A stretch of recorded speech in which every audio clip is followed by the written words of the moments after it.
มาเด้อพี่น้องวันนี้ฝากถึงเท่ากล้าเท่าแฟนเท่าบูดีเด้อวันนี้เขาจะมารีวิวรถใหญ่นั่นเอง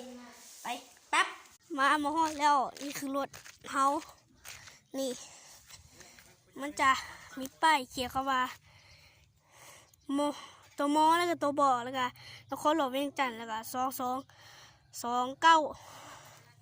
แล้วก็จะมีนี่น้ำมันจะมีนี่นี่ข้างในจะประมาณนี้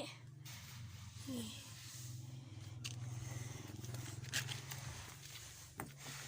มาเบิ่งด้านหน้า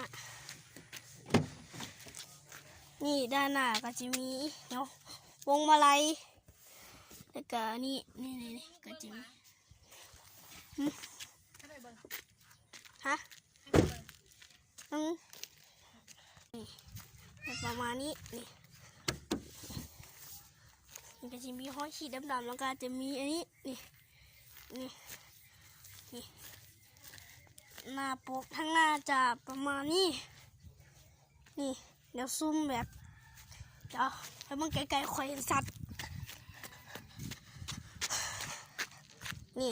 มานี่เห็นบ่นี่รถเฮาโอเคก็จบประมาณนี้แหละ